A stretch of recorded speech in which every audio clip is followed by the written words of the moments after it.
Lana Hadad, welcome to the Startup Show here on Babylon Plus. Lovely to meet you. Thank you very much, Peter. It's an honor. Thank you very much. Obviously, I'm Peter, you're Lana, and here today we're going to talk about business, and you have a very, very interesting one.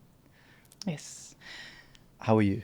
I'm doing good. It's summer, which is always, like, I think for all Iraqis here, a little bit challenging, but we are doing well. We got used to it, but otherwise everything is fine. Fantastic. Fantastic.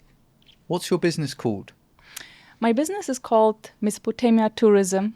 Very simple, explains itself. So it's a tour operator located here in Erbil, and we do focus on historical tours. That's why we chose Mesopotamian history or Mesopotamian tourism as a name, because it covers everybody, and from the past to the common time, all the different communities, all the different religion background, and also like crossing the borders between the autonomous region of Kurdistan and federal Iraq.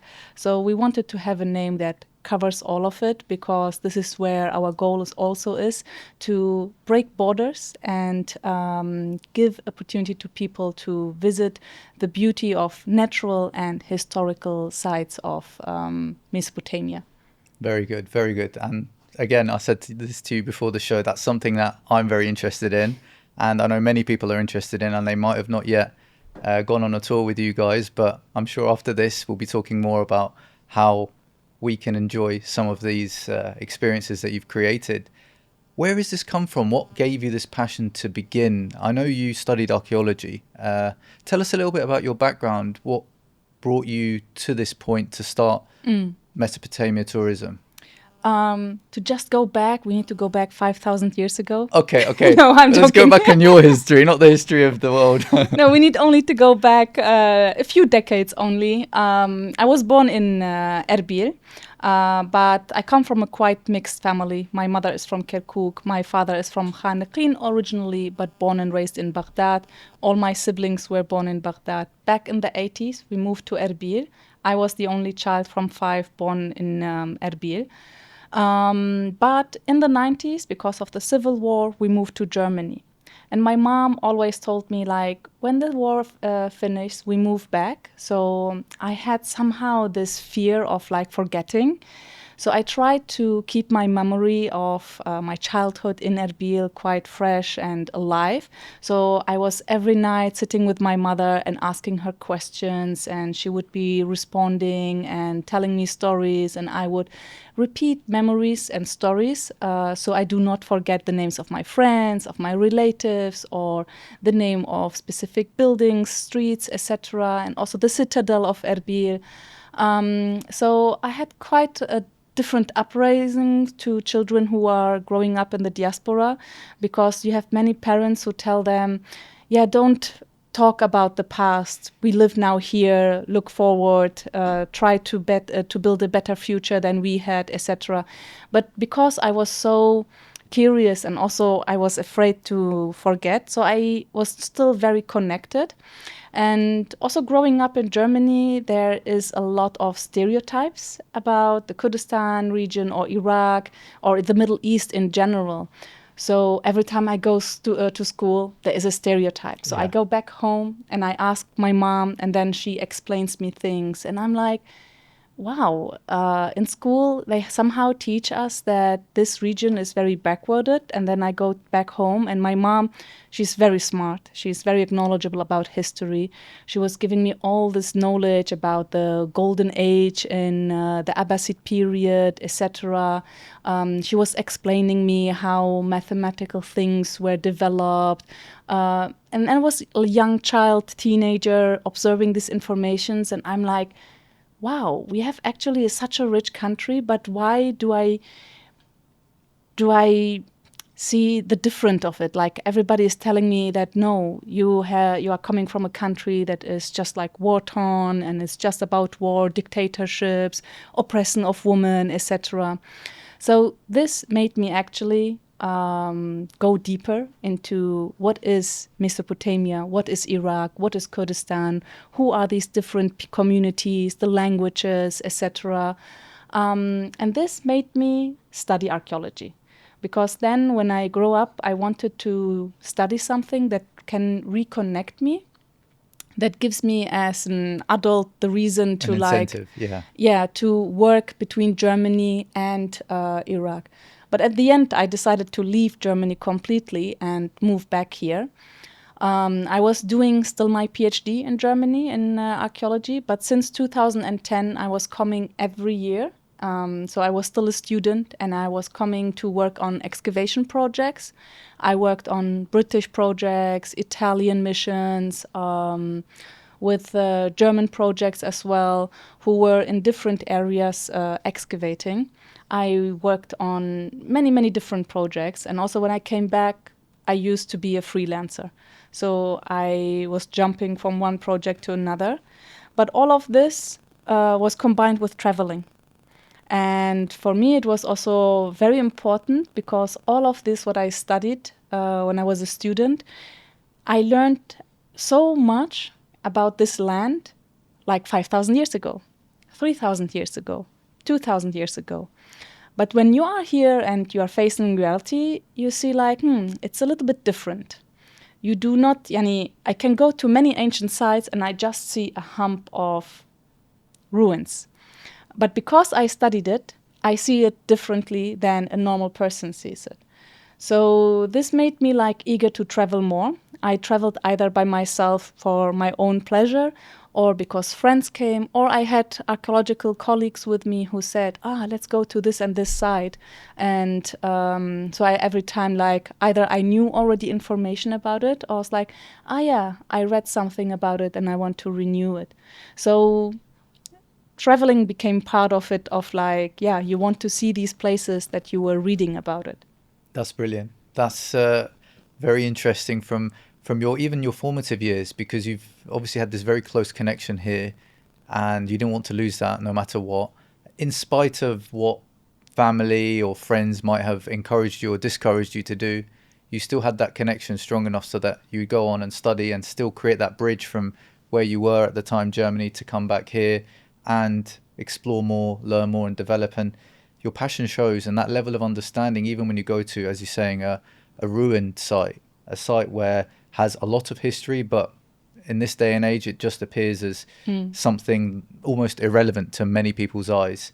But you see the beauty in that where others might not easily be able to identify that. And that's actually quite interesting because you've developed all of this knowledge, all these experiences working with these different organizations. And I'm guessing to get you to the point where you started Mesopotamia Tourism, that was almost like your apprenticeship. You learnt the whole 360-degree perspective of not just what there is and what there was, but also the mindset of people now and how you can maybe transmit some of that insight, some of these things that you could see to them in a way where they can enjoy, where they can understand it, where they can engage with it. And I'm guessing it's been probably an interesting journey since you started with that, trying to create these experiences for people. I want to say one thing, because when I started to go to university and study archaeology, you need to go to meet the professor, and he is asking about your motivation. Why do you want to study Middle Eastern archaeology? And I told him my story, that I want to be connected, etc., and have a profession that can bring me back in a meaningful way. And then he was like shaking his head. He's like, archaeology will not give you a profound future because there are very few positions where after you study you can really get hired. So most of the people I studied with, they all quit and do something completely different. They are very far away from this field. But when I finished, and even when I was at university, I tried to work in so many different projects that are related to heritage. If it was excavations or documentation or restoration or doing exhibitions or related to community work, I tried myself out in all the different ways because I wanted to go in a direction where I know I can be happy with and also, of course, can make money with. Yeah. But on the other hand, we live also in a country that is so complex in its ancient history, recent history and in its current political situation. Because the last war that happened with ISIS or Daesh is not that far away. I mean, 2016 was the liberation of Mosul. And with them, so much of destruction happened. And before that, so much destruction happened. And before that, and before that, and before that. So on the one side, we have a lot of heritage. And on the other side, we have a lot of destruction.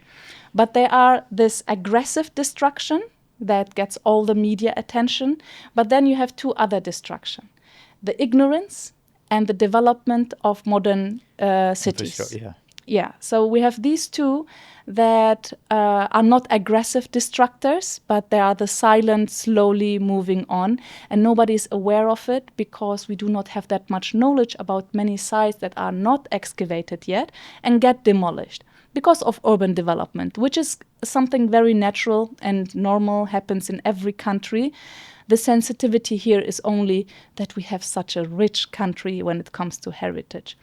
The other point when I said ignorance is like, it's not that I'm pointing fingers or something, because you cannot wait that people appreciate something if they have no connection to it. And people can only get connected to it if they understand what it is, if they see the value of it, and if they feel it belongs to them. If you don't make this feeling, you can put $1 million out there to reconstruct a site, but it will have no value if you don't transmit this feeling, this knowledge to the people. So I have been working with so many different universities, institutions, and organizations in preserving heritage.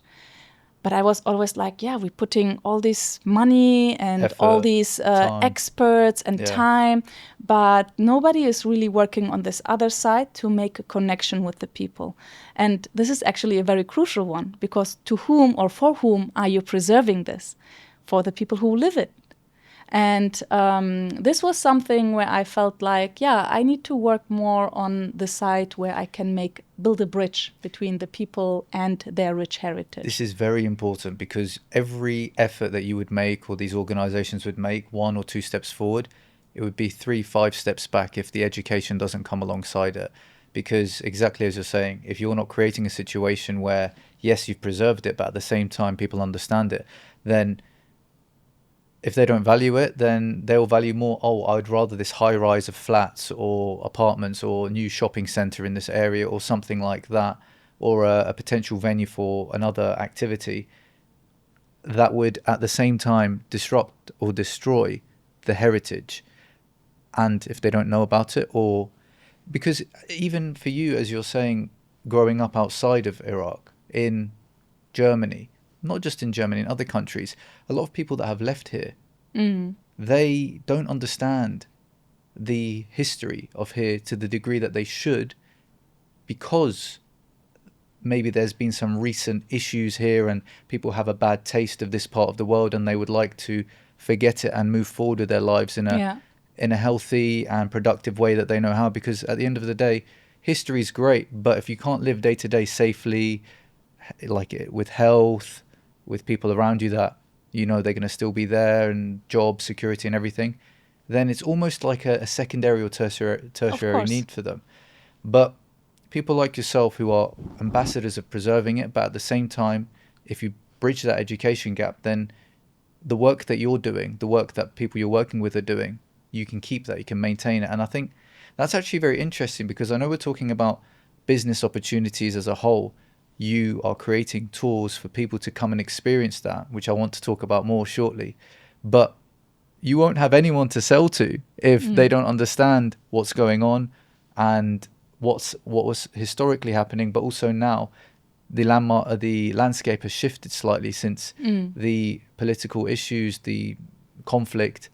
Now I think we're in a place where your business can actually flourish beyond maybe where it is now, because the future, I think it's going to be better and brighter for people to come and learn about it and experience it firsthand and develop these emotional connections, which is important, because yes, at the same time you're sustaining yourself, your team, but you're also educating, and that sustains the idea as a whole. And that's very key. And if you don't do that, then if people like you can't do that, then... And I'm guessing you had a lot of sacrifices to make to get to this point, because you're doing all these small projects up to this point, trying to keep your passion alive, even though you had advice over the years that perhaps archaeology isn't a very lucrative industry to be in. You have a much greater chance to find good, well-paying employment in other areas, perhaps pharmaceutical sciences or 100 or 1,000 other professions. But even still, you still had that passion to try and make it work, find project to project, because you believed in it so much. And now you're at a point where you understand what there is, what's missing, and you've put the fate in your hands to create Mesopotamia Tourism, to not just feed yourselves, not just feed your team, but also feed society with the knowledge, the experiences that are literally under their footsteps and they don't even realize, but also beyond the local population, the global population. Yeah. This is probably a great opportunity to bring people from the outside, not just internally give them the experiences, but from the outside. Must be a few challenges to get to that point though, right? Yeah. I think the first challenge, as you said yourself, is to stay on track, to say like, yes, I want to continue. Because to this day, I have worked on so many different projects and with so many different employments, etc. Where this year is the first year where I stop all of that and only focus on here. Because when I started Mesopotamia Tourism, I founded it with a friend. At that time, I was still working with an organization, and it took a lot of time and energy. And as you said, it's so difficult to keep the passion and the energy on to continuing it. Where now, finally, in this year, where with this summer, actually, I'm like, okay, this is the time for me where I need to focus on this. And I have experienced all the different ways how I can work in heritage, from academic perspective, from career-wise positions, etc. But at the end, you need to make one decision: where do you want to put your energy and your time and your values in? And this is where I felt like, okay, I have high values when it comes to heritage and our community, because for me, my work with Mesopotamia Tourism is not only like, I want to create a company that makes money. I want to create actually a community that carries a value that goes with coexistence throughout these millennia. Because many people, like, as I said, I grew up in Germany. There is this Western perspective with a lot of stereotypes, and I feel like they put a lot of poison between our people. If it's this distinguishness of between Shia and Sunnah, Kurd and Arab, or the Christian community with the Muslim community, etc., or with the Yazidis. So there's a lot of poison that comes from outside, and where I want to use the history and the heritage to say like, wait, it's very easy to divide people with words, but the heritage, that's actually why it is so important to preserve heritage, because the preservation of heritage is the evidence of us to have a long time of coexistence. So for me, these tours are really, really important, because I'm trying to give this value of like, we have not only the richest country when it comes to heritage and historical information that is collected together, but also like we are carrying the idea of coexistence in a way that does not exist in many other places, and this is to this day. And I really don't want these stereotypes to stay here. And that's why my focus is not only on tourists from outside who have so much of Mesopotamia in their museum. If you are in Berlin, London, Paris, and over 200 museums around the world, I also want to serve our own communities to have a point where they can gather together and have a space where they meet and learn about their history and see that they have way more in common than what differs between them. So I think this is also very, very important, where I knew, okay, this I can only do if it comes from me, and not like I'm working for an organization and I need to work around their agenda. This is the thing, because to get to that point, you need to sustain yourself financially. Yeah. And working both projects at the same time, working for a company or an organization, and trying to build Mesopotamia Tours at the same time. Rightly so. It's a distraction, and it's going to distract from your main goal, your main way to channel your passion and your purpose, because obviously their agenda differs from yours. And whilst it's valid, again, you're living this life once. You want to make sure that you can contribute the best way that you can in the most productive years of your life, which are now. So, I mean, I think it's great what you're doing, and I want to really understand more about the kind of experiences you provide. When did you first start? When was your first tour? Can you just tell us about when that was and how that started? Many years ago, I did some tours for other companies who asked me to be their guide. There was like a German company. I had 26 elder people. The oldest lady who joined was 84. Huge respect. This lady did not one time complain or something, and I gave them a hard time because their focus was on heritage a lot. So I put like every day so many sites. I didn't give them any break.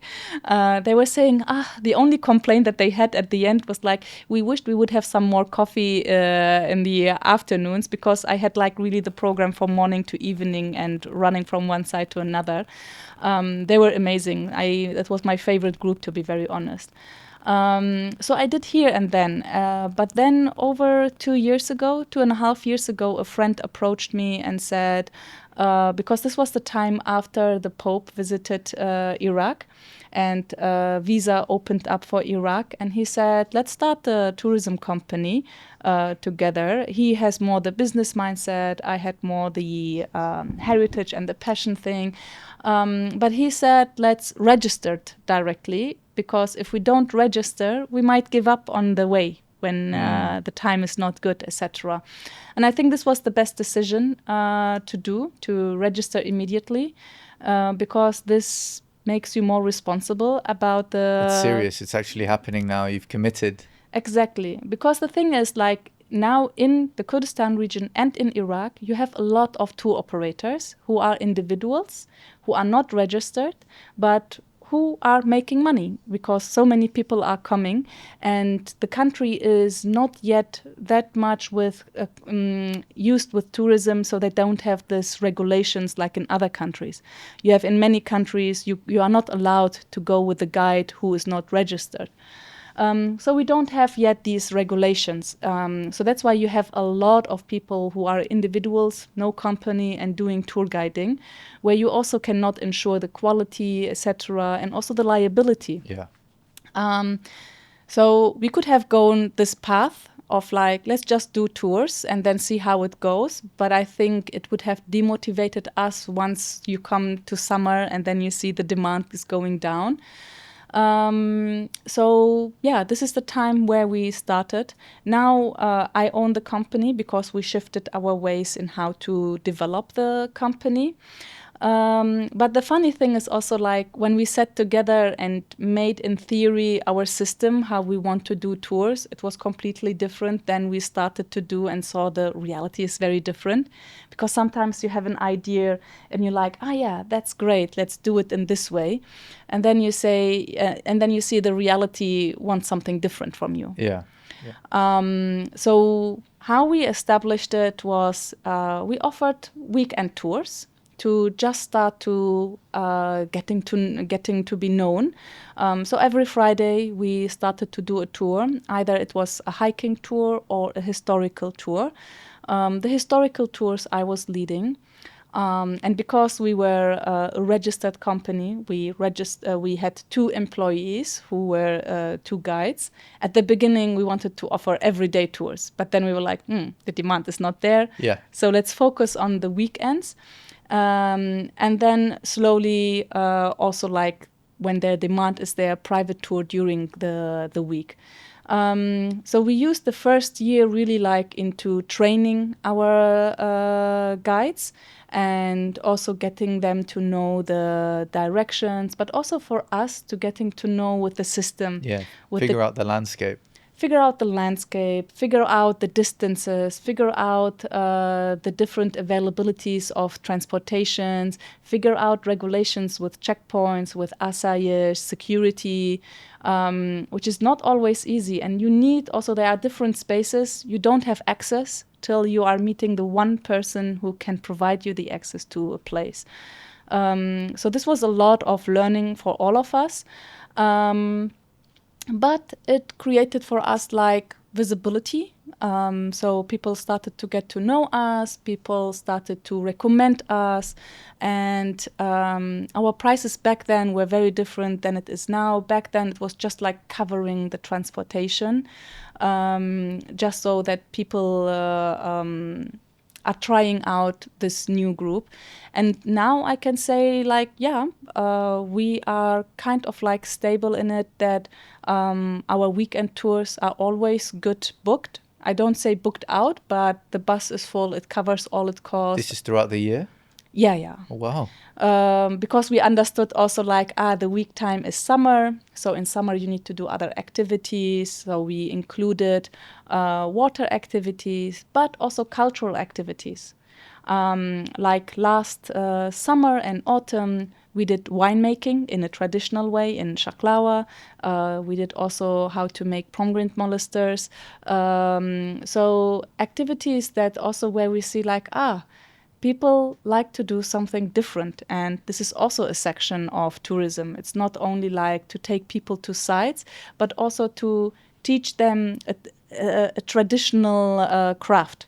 So this is also like something that we were surprised how high the demand was about it, and how happy people are to doing this. It's brilliant. And I'm very interested now, because I was also interested before, but like now we're talking about the way it's structured. It's very interesting because as before coming here, I was thinking the business is quite seasonal. You'd have pockets of visitors coming from abroad, certain periods of the year, maybe when they're free, the April months or maybe the December, those kind of months where children are maybe on holiday and they come. By the way, do you have, is it for families mostly, or, okay, so. It's our target, so we have two kinds of tours. We have the weekly tours, like every Friday, and I can proudly say there is rarely a weekend we cancel. It must be really a rainstorm or something like that. It's just weather. It's not because you have not enough numbers. Yeah. Okay. Even if it is one person, we do it. That's brilliant. So we keep our promise. To this day, really, I think we cancelled every year like 3 tours, but it was because of the weather. And this is also then with safety. But otherwise, every weekend, we really offered our tours. And the target that we have, it depends on which tour we are doing. Most of them are family friendly, and we do not charge children. And many times people are bringing, we have the last 2 times a young boy who is 4. He even hiked up Safin mountain. The way down he slept. So everybody, his mother needed to carry him. Oh. But he went up all by himself. So we have family-friendly activities, also like picnics, etc. But the majority of our targets for the weekend trips are people who live in Erbil. And those people who come, because since this year we have a registration form, so we have the actual factual numbers, 70% are women. And this comes because public transportation are very bad here. So as a female, traveling by yourself is very difficult. Young men here, they always find a friend who has a car and can go out with them to nature or anywhere else. So here we have really like, I would say 90% of our tours where 70% are female. The age is over 30. Very few people who are under 30. It's like 24. Some are students, but the majority are like working class. And half are Iraqis, and other half are expats and foreigners who are either here for a short visit or are working here.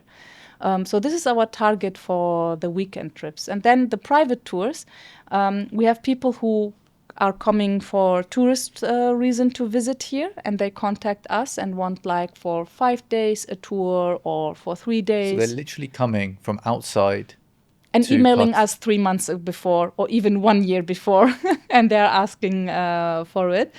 Um, or you have people who are expats here and their family are visiting, and then they send their mother with us while they are still working during the week, and then on the weekend they are joining.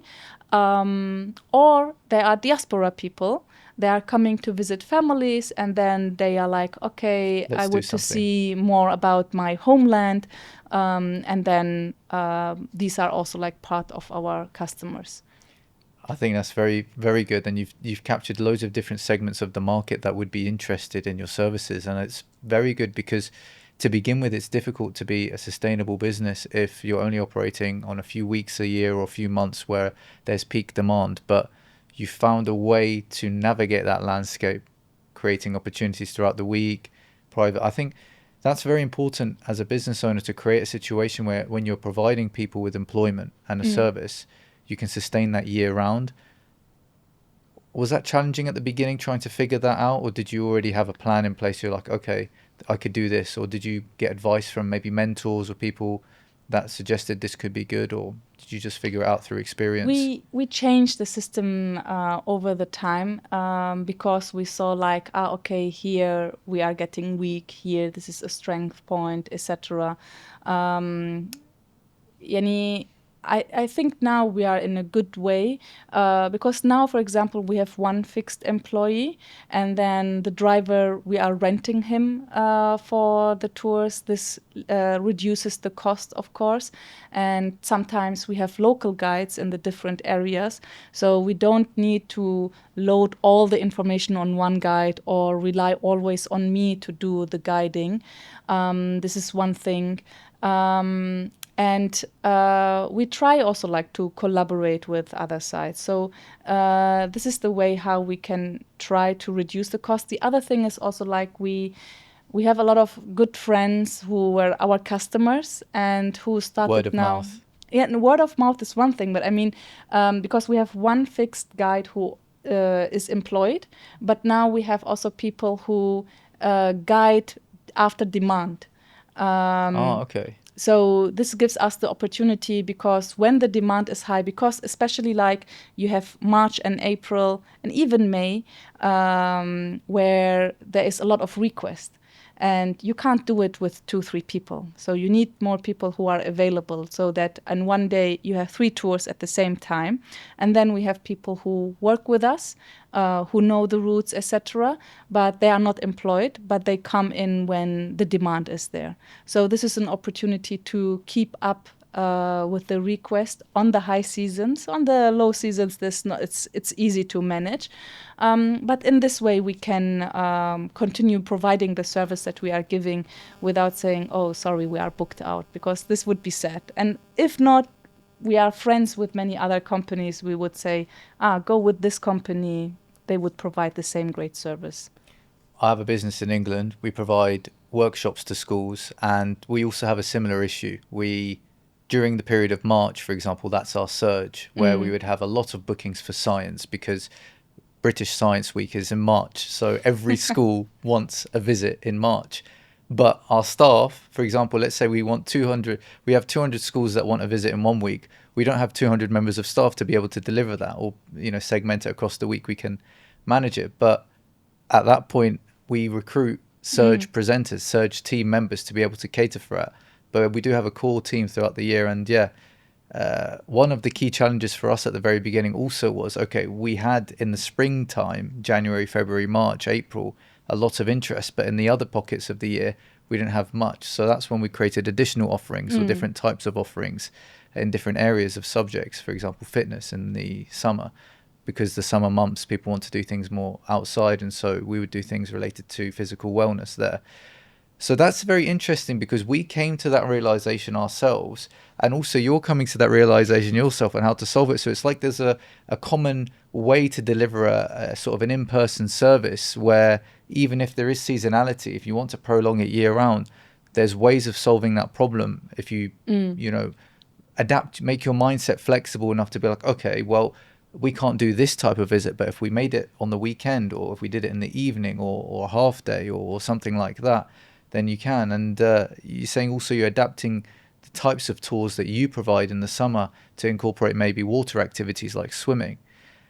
I think it's actually very interesting. And in terms of your mindset since beginning until now, have you noticed any sort of adjustments that you have had to make in order to make your business get to the point it is now? Have you noticed like any shifts in the way that you think since the beginning? I think you need to be very flexible and also keeping your mind always open, because sometimes you think, this is the solution, and then you're trying out and it's not working out.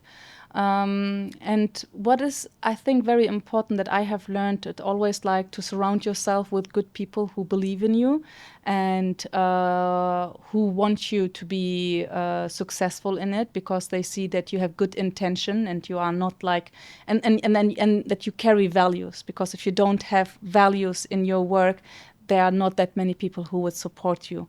The support comes always when you have a business that carries a value.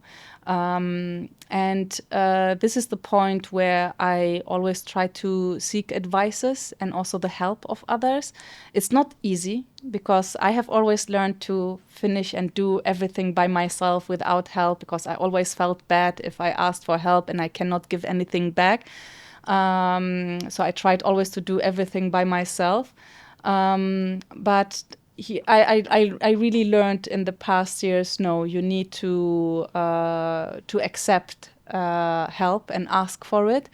And I think this is very, very important, that you with this you try to be flexible and not having one way how to do things, because especially living here in Iraq, flexibility is the most important Yeah, thing. it's essential. Yeah, you cannot survive anything if you are not flexible, because you need to be flexible for political changes, you need to be flexible for weather changes, you need to be flexible for anything, yani, even if the electricity shutdowns, etc. Just literally anything that can go wrong may go wrong, and you have to adapt. And if you can't, then well, you're not cut out for this work environment. And yeah, in England, in Germany, I'm sure a lot of these issues won't exist, and so you can be more rigid in your thinking and your way of operating. You can afford to be less flexible. But here, as you're saying, just on a simple tour, you've got so many small problems like a checkpoint or how to navigate this site because you don't know how to get there, or if you do, maybe you won't be granted access, and so you need to develop a relationship with the person that manages the area. That's a problem you've solved, so that next time it's much more smoother for the next tour, and so on. And all these small things that you're learning and picking up along the way, very essential, but also very difficult for others to come in and do at the scale at which you're doing. Would you say that you're the biggest tour operator in this region at the moment, or? I would not say I'm the biggest. The biggest are in Iraq. Because with the change of the political security situation, this is how, when I observe the social media of the tourism businesses, that the big focus is now Iraq. Like before ISIS, the Kurdistan region was the big focus, and till then there was no big companies who were doing it. They were just like smaller groups who were doing working on the tourism sector, but there was not this big company who was leading. And I actually would say I am just starting to feel like, yeah, I'm establishing a company. I would still not say that I'm where I want to be. I have a lot of work in front of me, and I hope, because I'm taking it in a very serious way, and I'm very, very happy about it. I'm surrounded by good people who are pushing with me this idea of this company, so that I hope I can reach that point, but we are not there yet. But for weekend trips, the public tours for Erbil, we are dominating it, kind of. This I could say yes. But we are far away to be called like one of the biggest tourism companies in the country. But maybe one day. Maybe one day. But the fact that you're not satisfied and you keep wanting to strive for more, for bigger, for better, I don't think that's going to change in 2 years, 5 years. By the way, I'm going to hazard a guess, because you're always going to find things that you can add, improve, provide additional experiences for people to engage in the environment in different ways. Do you feel at all limited to your ceiling of what you can do because of the name? Obviously, it's Mesopotamia Tourism, very specific to a region.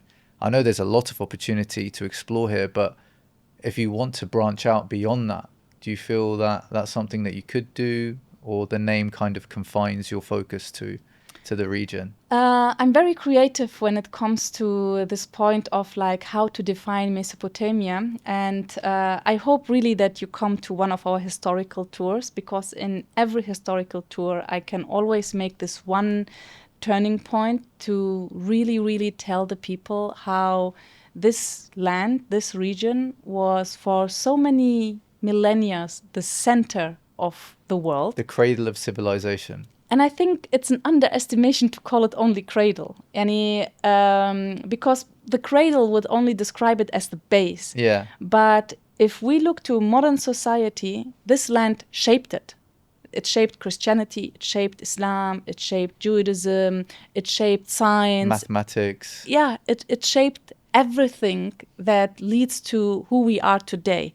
And despite if you are from here or if you live in Norway or wherever, this land really impacted all of that in a way that no other region did. Yani China has a great civilization, but they were always closed to their own land. The same with Egypt. Egypt was also very much isolated, while Mesopotamia was open to the world, to the west and to the east, and this throughout millennia. And it impacted so much the three monolithic religions that to this day exist, and they are the big carriers and signatures of like ancient Mesopotamia. So that's why, despite what topic you would bring to me, I would make a connection to Mesopotamia. And this comes also to the point where I have some friends who say like, Lana again with ancient Mesopotamia, because I really, really can bring things together to that. And I'm this really nerdy friend who always like, did you know in ancient Mesopotamia? I always make this connection. So that's why I don't see that I created a limitation with this name. I actually created a huge opportunity with this name because I can put so much into it. So this I do not worry about, actually, because of Mesopotamia is such a big thing. There is enough links that you can make, and the history. I think this conviction that you have, this understanding, whilst it's absolutely amazing, I'm thinking scalability-wise, team members that you would have when they are providing the tours for people, and maybe you're not able to attend every single one, can you? Or have you reached a point where you can't do every single tour or experience? No, I cannot attend every single tour, but teams are important. So, like, because obviously you're talking about peak periods where you have a lot of demand, you have to bring people in that might not be as familiar with what you're doing as, let's say, others that have spent longer with you. But even still, the people that have spent longer with you, they might not have that same level of passion, understanding, conviction, mindset for the organization, the business, Mesopotamia Tours. What do you do in those situations for them? How do you train them? How do you make sure that quality is maintained? The same level of experience that people have had when you were leading a tour, they can experience even if you're not there. That's a very good question. And this is also like something that I realized while working and seeing how reality is, that I need to shift my mindset. Because I cannot have tour guides with the same quality as I do. Not like underestimating them, but of like the background of my education is so much different than another individual because of my uprising in Germany with German education system, but also like coming from a very political family, and also my father is a historian. So I was raised with history and politics. And then I studied in Germany, which has a very critical education system where you learn about criticizing everything that you read. Which is very good. So I cannot accept somebody who comes with the modern education system of Iraq to have the same level as me, even if they studied archaeology. And I'm not saying because they are not smart or something like that. It's just because of the circumstances. Because the education system when my mother was at school was much better than the education system now. My mother knows a lot about the history of ancient Mesopotamia compared to somebody who now goes to school. So there is a difference because of the circumstances. But another point is, me having the responsibility to create the values and the quality is one thing.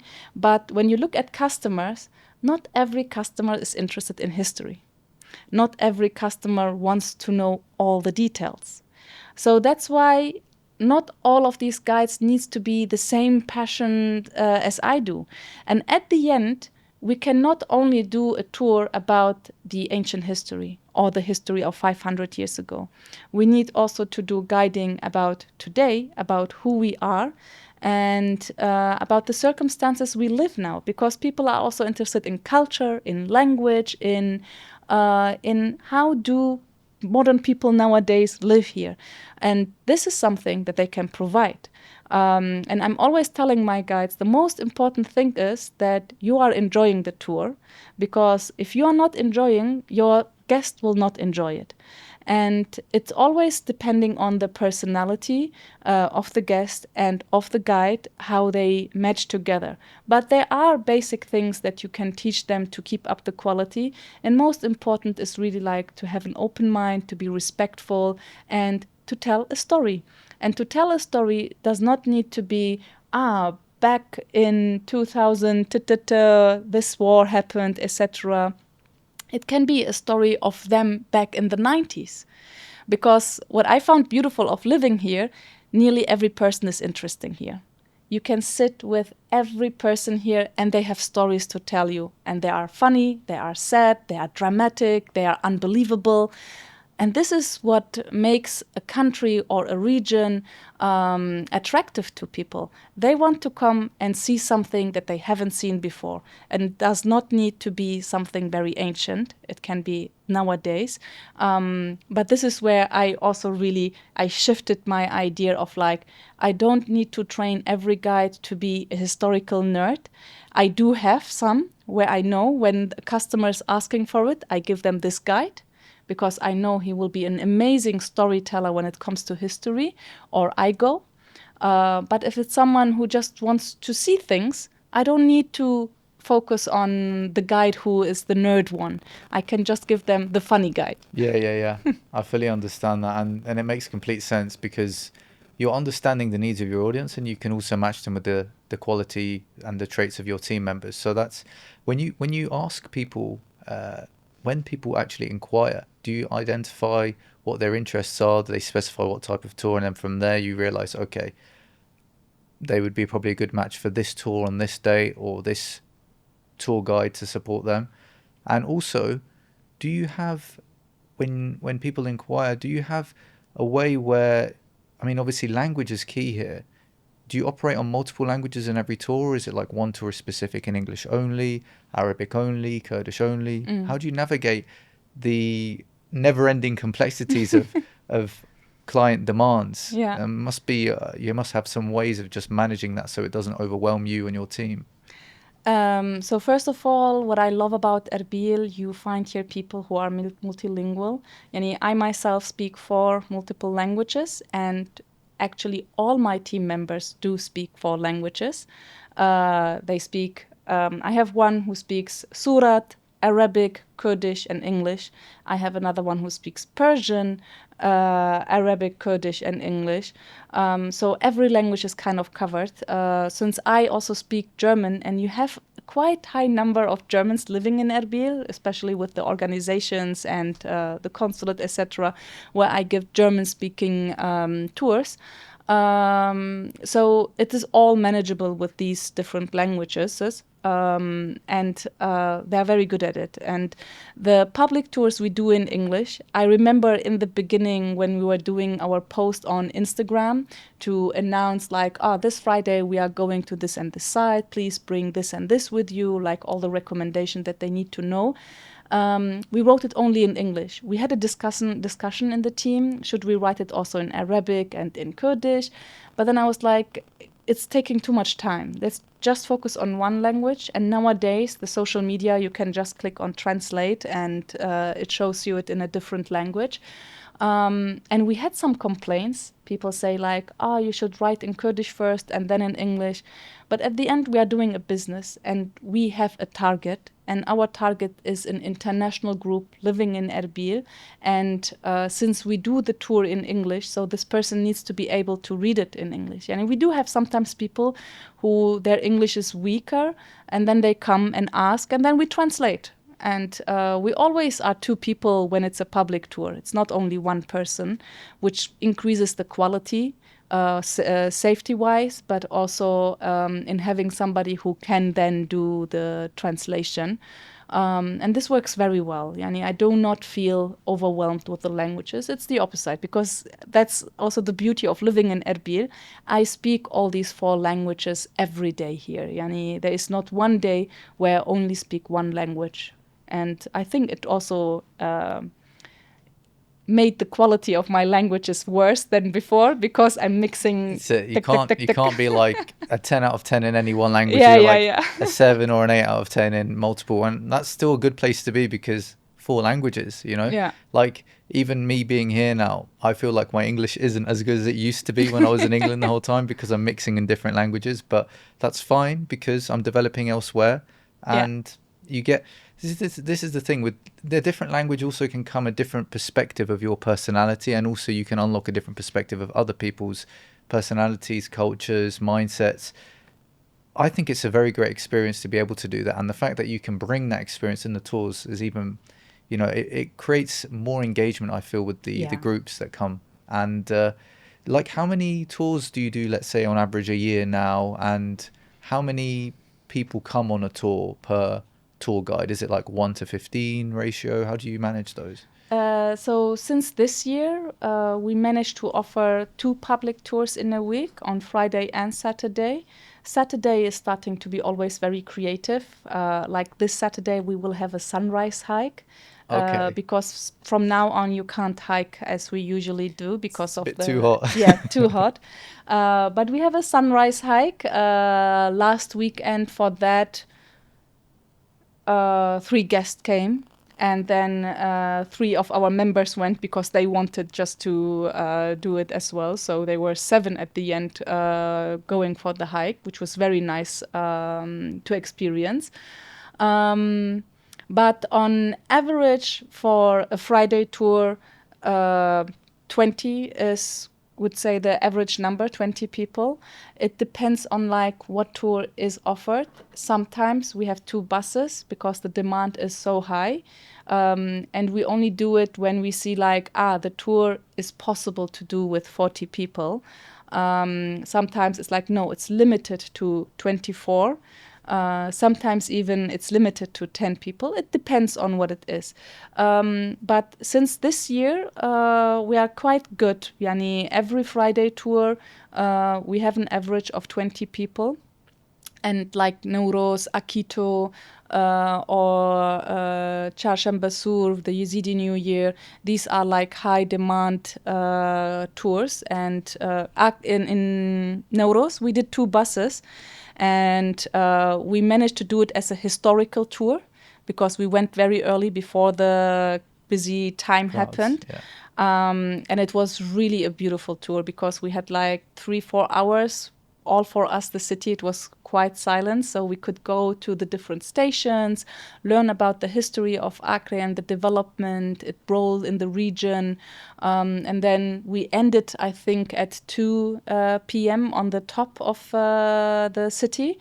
And then people had free time, and we had a meeting point to watch the celebration, and then we went back, and everybody enjoyed it. really, really in a way that I was surprised, because I was a little bit worried, like having 40 people on such a celebration busy day, but it went very smooth, and I'm very proud of our team who were doing an amazing job, because we were 6 people managing the 40 people, and I was leading as the guide to tell the history. So I think this is also something that's why our tours are now very stable, that our public tours are always quite well booked, mouth to mouth, and also our social media on Instagram. We have established a very good system of like posting the announcement of the tour and then sharing either a reel or pictures of it. And then people see like, oh, many people go there. What we don't do is like putting the camera on the face of our customer and say, tell us about your Yeah, like a experience. review and things like that. It's Many do that. It works very well for other businesses. But for us, the privacy is more important. And we believe that the mouth to mouth system is working better for us than telling to strangers how safe Iraq is, because everybody else does it. We don't need to do it. So our focus is more like creating reels about the experience that people had during the tour. So you see a bunch of people walking there, sitting there, looking at something, somebody of us explaining something or like that.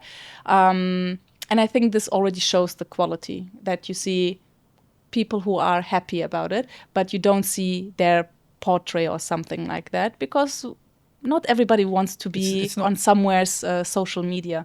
So this is also like why many female customers we have, because many, especially local women, they also don't want their picture being published somewhere. Or people who work for NGOs and joining us, they don't want their picture to be out there. So we try to respect the privacy. We do promote our tours in publishing something like that, but we try it with like a distance where you cannot recognize the individual. Sometimes it happens, of course, but I think we are on a safe side. No, that's good. And the fact that word of mouth is so strong as well allows you to, with minimal marketing, you're probably able to get more and more people coming onto these tours. The content creation style, it works for you guys. It might not work for other companies. That's fine. It's your own unique take on it, and it works for your customers as well. They value privacy, and rightly so. But do you have any challenges now in terms of like what we want to achieve maybe next year or the year after? Do you feel like your marketing now is at a point where it's like it's enough, or do you have any plans to try and market in other channels as well? Maybe do paid advertising. Have you thought about these kind of things? Till now, we did not do any paid advertisement. Yani, if you look on our Instagram, we have 5,800 followers, and this like in these 2.5 years. So healthy growth, let's say. And I do not believe if I would put paid advertisement, it will change a lot into how more customers I get or not, because the public tours, they are kind of like well established. We have regular customers who come every one or second weekend, and then every time half of the customers who come are new and the other half are regulars who come. Okay. So for our public tours, we are quite well done. So I do not need to advertise it with money, because the word of mouth is enough and we created a good quality. For me, the next step is like to create programs of multiple day tours through the Kurdistan region, through federal Iraq, and combining them and promote these.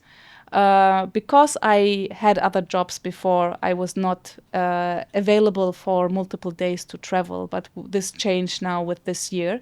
So this is something where I want to focus on, and there are different ways to do it. You can either really like put it into your website and make paid advertisement, but then it's going kind of like blindly around the world, and you don't know will it work or not. The other is to cooperate with other tour agencies outside the country who are focusing on educational tours or on adventure tours that are out of these, like, I want a 5-star hotel and lie on the beach. Have you made any partnerships with these people or not yet? Not not regular partnership. There is like kind of requests, etc. And then like, yes, here is one small group. They have like a private group that wants to do the tour.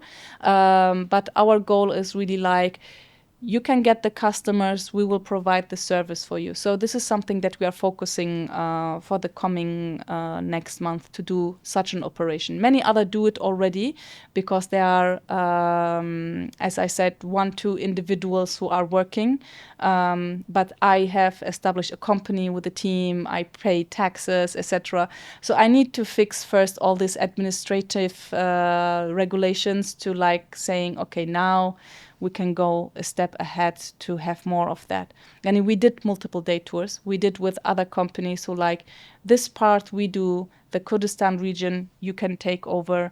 We had several ones. I mean, every year we had 2, 3, but they were not like our customers. It was like from other companies who like, this is the limit where we can work, and then take over. So this is something that we continue, but we need our own customers sooner or later.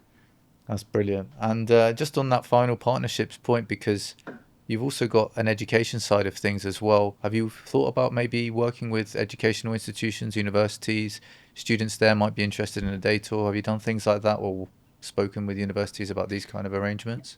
Yes, and this is also something where I also need to focus more. I had university students from UK Edge, from Salahuddin University, where we specifically for their students did a tour.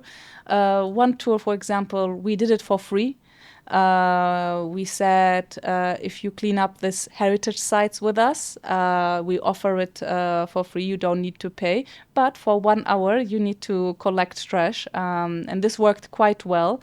So we try also to do some initiatives of like, to when it comes to educational institutions, to give people more responsibilities about their land. Another target would be universities outside, because I studied in Germany, and in our curriculum was like, we need to travel to the Middle East. And back then we traveled to Iran for 3 weeks. I took the responsibility in finding a tour operator there that has a reasonable price, because we were all students. Which was one of the best tours that I had, and the guide was also amazing. The same for Syria. Back in 2011, we went to Syria with the university, and we also then again hired a tour operator to do the tour. So this is also like a section that I want to focus. Since I'm an archaeologist myself, I can provide them exactly what they need, because I was once on the other side of the demand. That's brilliant. Lana Hadad, thank you very much. And I love what you're doing, and I'm sure people listening also will be loving it. Where can they find you? Where can they find your tours? How can they find you online?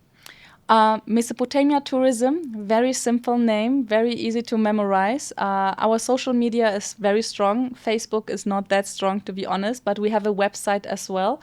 But to know about the public tours, it's really Instagram, and there we have also a link tree where you can see a WhatsApp channel, a Telegram channel for those people who do not like to be on social media but still want to be informed about our public tours. We created those channels because majority of people have either Telegram or WhatsApp. And in this channel, we do not spam. We only like every Monday announce our tour on Friday. And we created a registration form. So you don't need to call us or something like that. In the registration form, you see all the information, and you just type in your name, your emergency contact. God forbid, in case something happened, we know who to call. And we do online payment or cash payment, so it's very easy to join our tours. Fantastic. Lana, I wish you the very best of luck, and thank you very much for coming here on the show. Thank you. We hope to see you again in the future. I hope I will see you in one of my tours. I would really appreciate your presence, and thank you very much again for inviting me here. And I hope it inspires some people to see what they are passionate about and make a business out of it. But you need to have a long breath and good people around you. That's the most important thing. Alone, you can't manage things by yourself, to be honest. You can go far on your own. No, you can go far on your own. No, it's You can go far together. You can go fast on your own, but you can go far together. Yes. That's the one. That's actually something that I would sign. Lana, thank you very much. Thank you. Thank you. Thank you for your time. Thank you.